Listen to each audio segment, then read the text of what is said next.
সকালে ঘুম থেকে উঠি 10টার সময়, আমরা অন্য কিছু ছিল।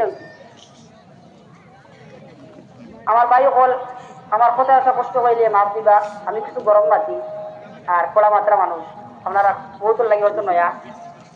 আর আমারে এই জায়গা বয়ান করার লাগি নমাজ পড়ার লাগি যে কইসই, আসলে আমি কথা কোয়ার মতো যোগ্যতা আমার নাই, জ্ঞানও নাই। আর দেখতে দিলা হরমুরু হদিক দিয়ে বলা হরমুরু। হ্যাঁ, জজবাত আছে, দিনর ইসলামর জজবাত আছে, খালি জজবাতে হইতো না, বাকি সবটার দরকার আছে।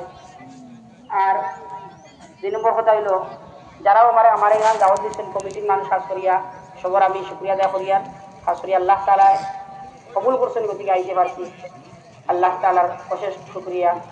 আর সবার কাছে আমি আমার লাগে খাস করে দোয়া করার লাগে খাস করিয়া, আমি খুব বেমার।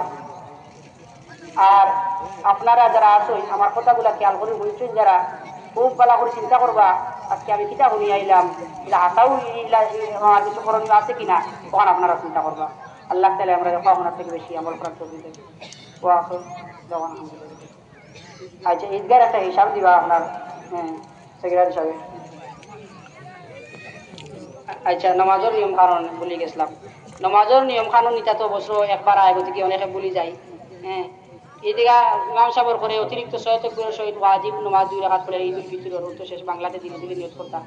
আর 2 নম্বর কথা, নমাজ শুরু করার পথে অতিরিক্ত 6 তাকবীর পহলে তো আল্লাহ আকবার হইয়া নিয়ত বান্ধিলা, তারপরে সানা পড়ার পরে 3 তাকবীর দিবা, 3 তাকবীর হাত তুলা মারিয়া 3 নম্বর তাকবীরও আপনি হাত বান্ধি লইবা। অনেকে হাত ছাড়িয়া বই ইমাম সাহেব তিলাওয়াত করতে তাই ছাড়িয়া হাতাও বার চাইছিলা, হাত বান্ধি লিবা 3 নম্বর তাকবীরও হাত লামাইয়া লগে হাত বান্ধি লিবা। আর সেম 2 নম্বর হাত যখন আপনি উবাইবা খাড়া হইবা, সূরা মিলানির পরে রুকু যাইবার আগে 3 তাকবীর দেওয়া হইব, 3 তাকবীর হাত তুলা মারবা, আর 4 নম্বর তাকবীর রুকু দিবা।